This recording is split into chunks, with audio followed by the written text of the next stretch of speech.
right, welcome to my discussion about Dune. We're going to talk about Denis Villeneuve's Dune. Let's get into it.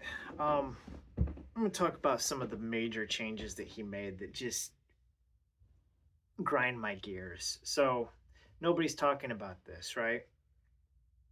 So, in Dune Part 1, I'm going to go back to Dune Part 1. I'm going to talk about it because I didn't really rip into any of this stuff, and that movie's old enough now that I can discuss it.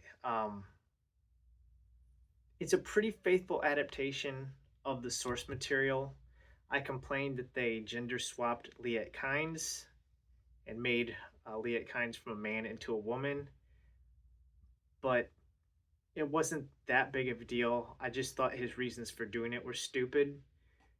They eliminated a whole subplot involving the Lady Jessica, where she's suspected of being a spy for the Harkonnens. That's not in Villeneuve's film. He totally eliminates that. But there may be, you know what, there's going to be spoilers in this.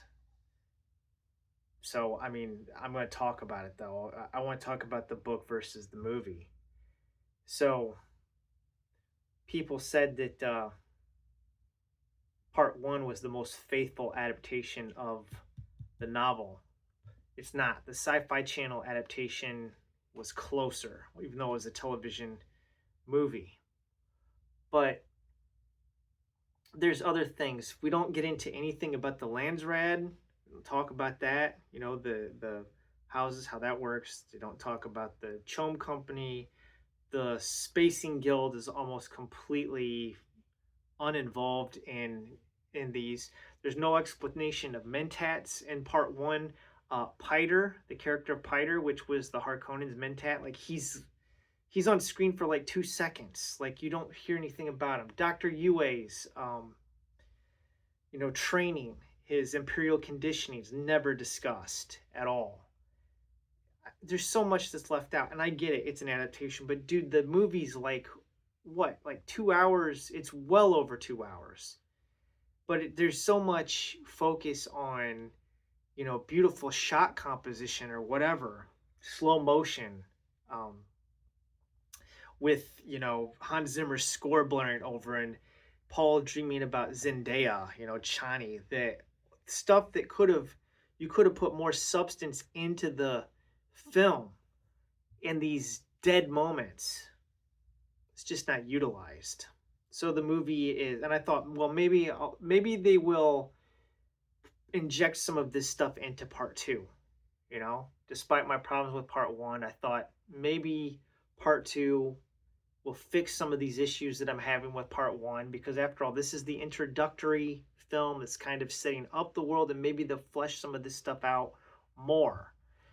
So part two, I went and saw it, and it was a total bait and switch and nobody's talking about this. Nobody's talking about it. In the book Dune, right? In Dune, Frank Herbert's Dune. This is a patriarchal society. All right, period. We've got emperors, we've got dukes. It's patriarchal. Even the Fremen is a patriarchal society. So the choices that Denis Villeneuve made clearly gutted this film, gutted the source material of being patriarchal. Really tried to make the women and elevate their roles and it was to the detriment of the male characters. It really was. The Harkonnens do not come off nearly as calculated and conniving as they are in the novel, nor in all of the uncomfortable aspects sexually, concerning the Harkonnens is removed from Villeneuve's movie. All the weird, the Harkonnens are just gross. They're just immoral characters. They're into PEDO stuff, right? So none of that's in there. And I'm not too upset about it, but it is an aspect of the characters that's left out. There is also the character of Chani. Let's talk about stuff that's done in this that just completely turned me off to the movie. Chani, played by Zendaya, her character is completely and totally a 2024 woman, feminist woman injected into the Dune universe. And it's really grating with her constant badgering of the man. Just, she doesn't believe in Paul as the Quetzalcoatl Haderach. She doesn't believe in the prophecies. Um, she keeps on saying things like, "This is how you control people. Get them to believe in, these false prophecies or whatever." Uh, None of that's in the novel. In the novel, Chani believes in Paul, but they're trying to make these women characters. You can't have women that are subservient to men in 2024 at all. You just can't have it. It would be too controversial. There is an aspect of so Dune Part One ends with Paul fighting Jameis, which happens in the novel. One of the things that's cut from the film, okay, was after Jameis is killed by Paul, then Paul is to assume uh, he's offered to marry Jameis's wife, Hera. And he says, "No, I don't want to marry her." But she becomes his responsibility, and Paul is responsible for taking care of her and her child because that's just part of the Fremen culture. All right. So that's totally eliminated. All that is gone. Hera does not appear in part one or part two at all. He got rid of it because they're trying to make it seem like the Fremen, everybody's equal in the Fremen society, which is absolute nonsense. They were not equals in the book. Okay, it was patriarchal, with the exception of the Reverend Mother. All right, the women, the um, Bene Gesserit are the religious power, and they're matriarchal. So on the political spectrum, okay, the men are in power, and on the religious spectrum, the women are in power. So Denis Villeneuve doesn't get that. He doesn't care. He doesn't care about this. He's got. I'm. Everybody's saying this was his dream project and whatever. He takes and totally just recrafts it to make it, feminist.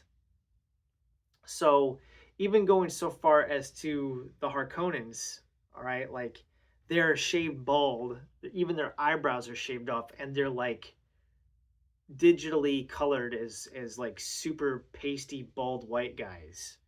Um, it's bizarre. I don't know why he did that in the novel. It's clear that the Harkonnens are gingers. They've all got red hair. So that's a deviation from the source material.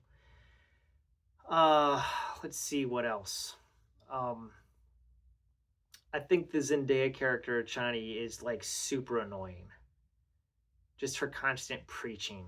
Um, she even goes so far as at the end of the film, like she leaves Paul, which makes no sense.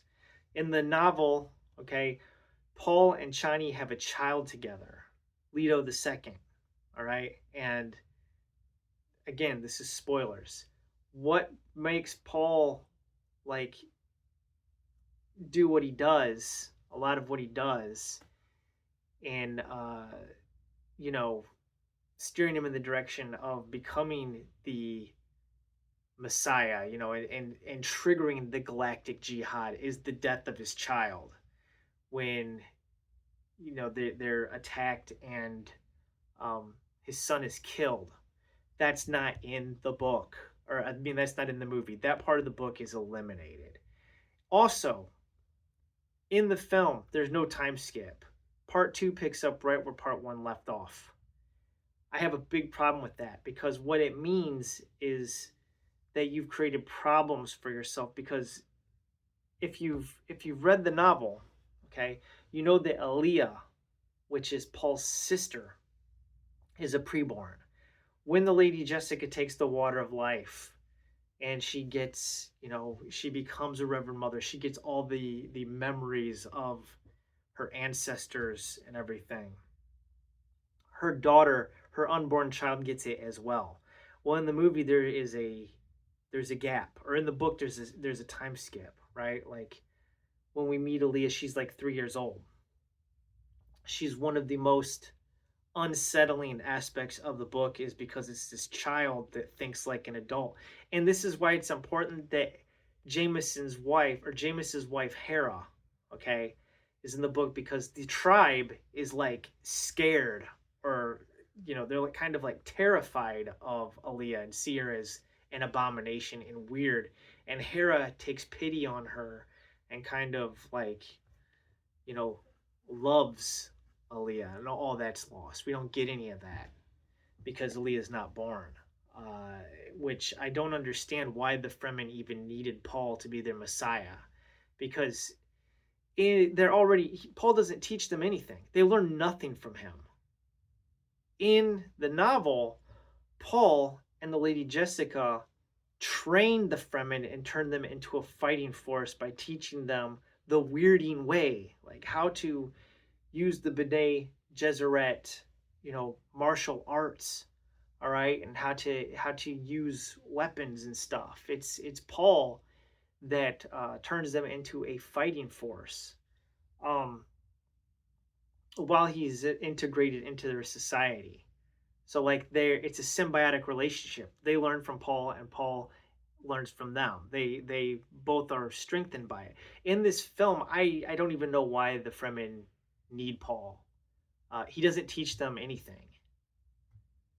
He just fulfills the prophecies, and it's really the Lady Jessica that's manipulating it. It's almost like Paul is completely, his motivations are completely changed.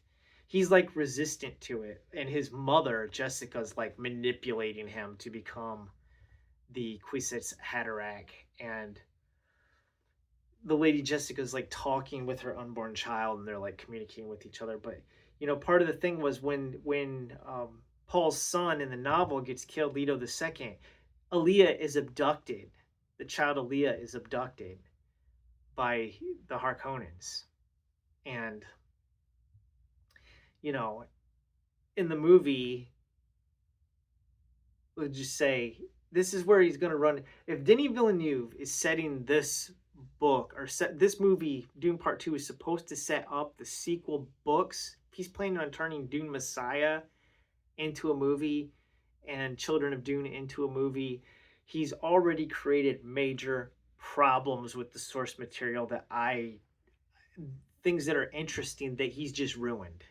It's ruined because he did something in his movie that Aaliyah, let's just talk about Aaliyah. He ruined the character's future, because one of the things that Aaliyah does in the book, it's Aaliyah, again, spoilers, it's Aaliyah that kills the Baron Harkonnen. So Paul kills the Baron Harkonnen in Villeneuve's version, which, if you know what happens to Aaliyah later on in the series, where she is becoming, abomination, and actually the Baron Harkonnen, right, like kind of possesses her. There's like this whole thing. Think of Star Wars where Luke is talking to Force Ghost, right? Except that the Force Ghosts are like actually inside of you. All right. So she's talking to ancestral memories, and she's talking to like the ancestral memory of the Baron Vladimir Harkonnen. And it's like really weird because they become allies with each other. And she's all like, "But I killed you." And he's like, "Oh yeah, I know, you killed me, but it's cool. We're cool now," or whatever. So I don't know how you can't do that now. Like, you can't do that going on into the series because Aaliyah didn't kill the Baron. So, I mean, it's just, did he not read the books? Did he not read the source material? I don't know what he's thinking or what he's doing. Like, these movies were they were spectacle. They were more concerned with visual than they were with story. Everybody loves it, but ultimately the things that I love about the Dune books, the politics, the religion, the political power struggles between the Landsraad and the guilds. Later on, we get other factions that are introduced in later books, the Telelalax, and you know, later on we get the fish speakers. We get who else do we get? We get the Ixians. Uh, we have in the much later books when we jump further down the road, we have other factions, the honored matres, and then there's like this looming threat out in the outer world somewhere. So he's just he's totally like changed major aspects of this whole universe that I don't even know. I don't know what he's doing. I don't understand.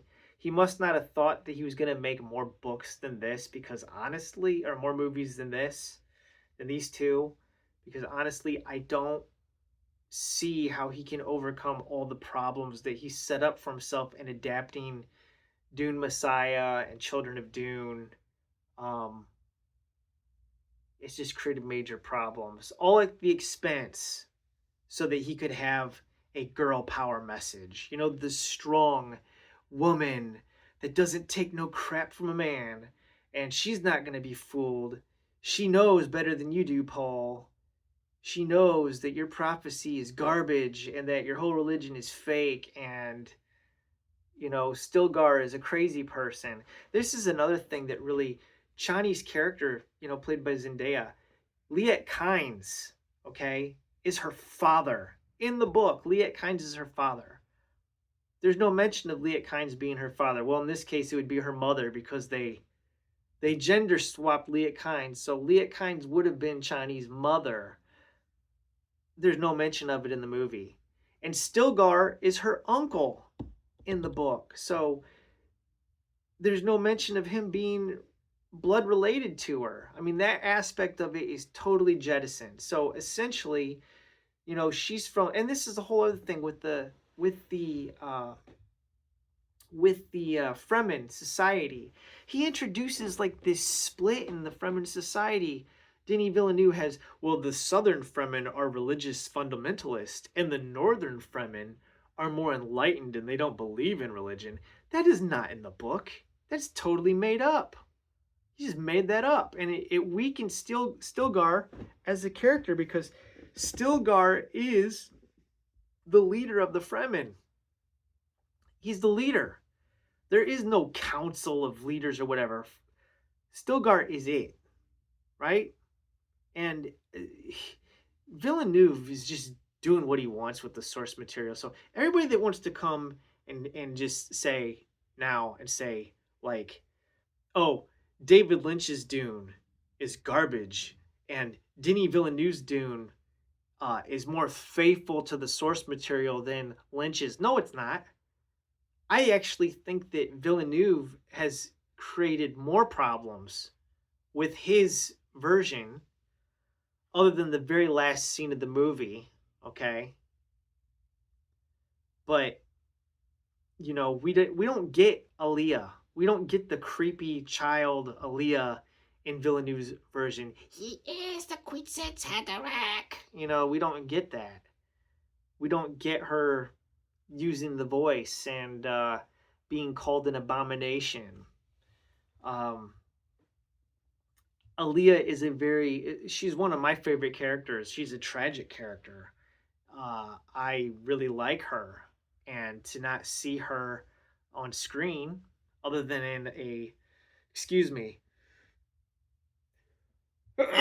other than in a dream cameo as an adult for like 10 seconds, which was totally pointless. I mean, she's not even in it. You know, it's they you know, here's another thing. The Lady Fenring, right? She's in the movie. Where is Lord Fenring? Like, where's he at? He's not in it. He's not even in it. The whole subplot in part 2 with Thufir Hawat trying to manipulate and control the Harkonnens to pit them against each other. Thufir's not even in the movie. That's all gone. Okay, Thufir's gone. And you say, well, Denny didn't have time. I mean, he didn't have time, bro.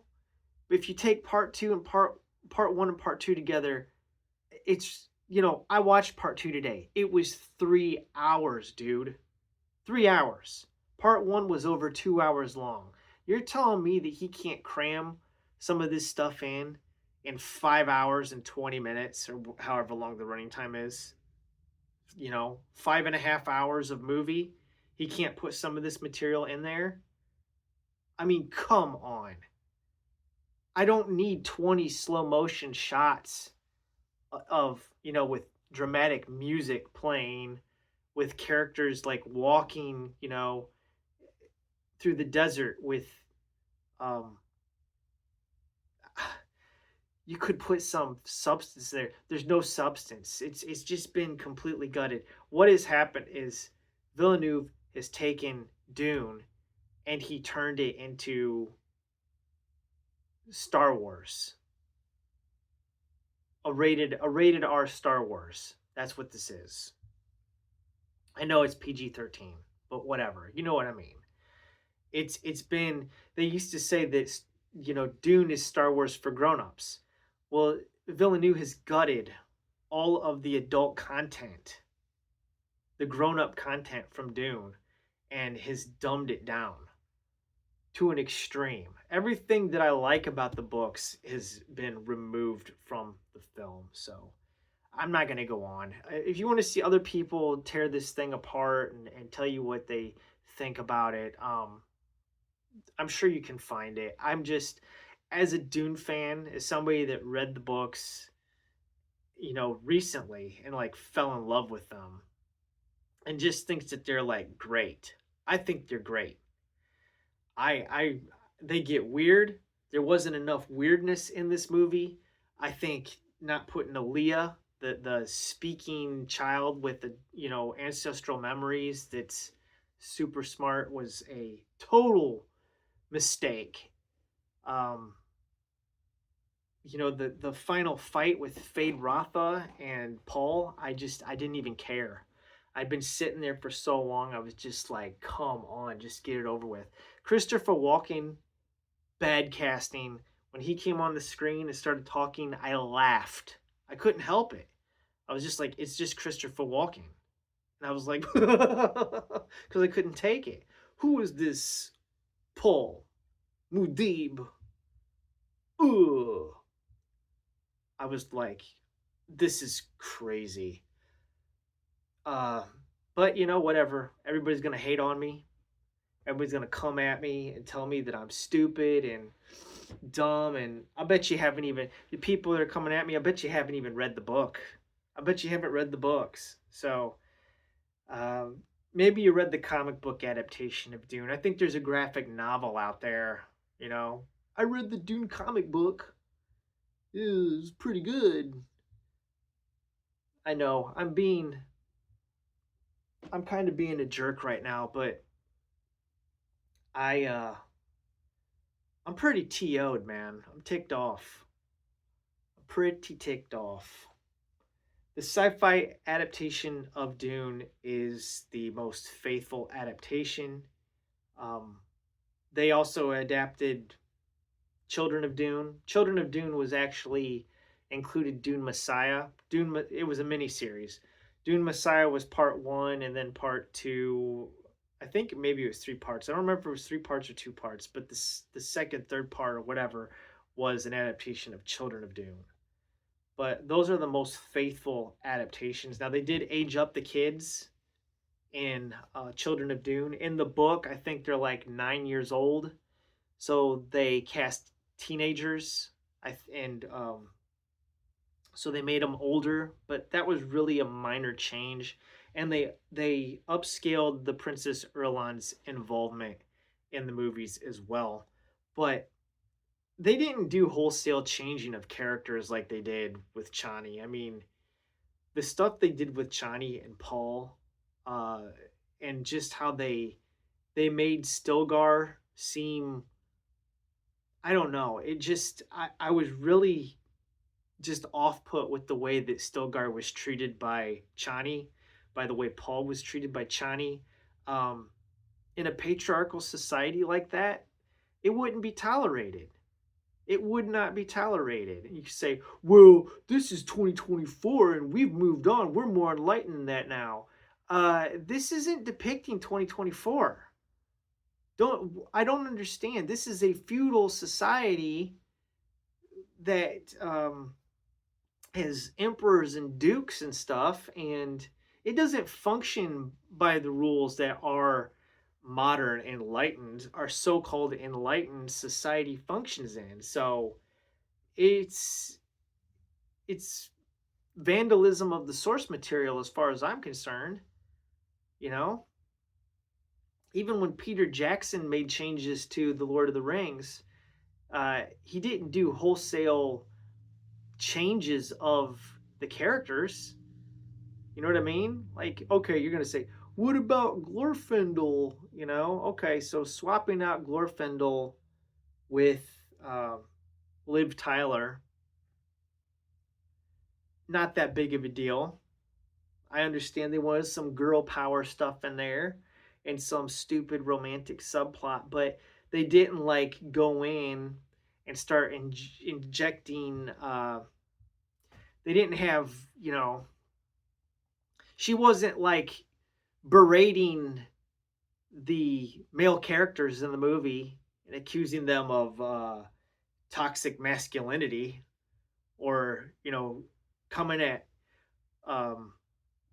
you didn't see Liv Tyler's character coming at Gandalf and telling him, you know, you're abusing your power. You should be using your power to spread equality. I mean, that's Rings of Power. You want to see that crap, you can go watch Rings of Power. I don't understand why everybody's loving on this movie. This movie is totally injected with wokeism. And I'm pretty disgusted to see Brian Herbert's name in the closing credits. I mean, like, as an executive producer of this stuff, making that money off of daddy's work. I mean, whatever, dude. I don't know. I guess that paycheck, nice to get paid. All right. I'm done ranting or whatever this is. I'm trying to be civil. This is probably going to be my last word on this. Unless they make a Dune Messiah. If Denis Villeneuve makes a Dune Messiah, I guess I'll go watch that so I can rip it apart. Hopefully he's done. I hope they don't make any more of these, because I can't take it. I can't take this stuff. I can't take seeing the male characters just get, you know, ripped apart by some sassy girl. You know, it's like, I know better than you. You're just trying to manipulate people and control them, and I see right through it. And I'm not gonna prostrate like everybody else is. I'm gonna be defiant. I'm gonna walk out on you because I don't need no man. Right. That would totally happen. Give me a break. Have a wonderful day.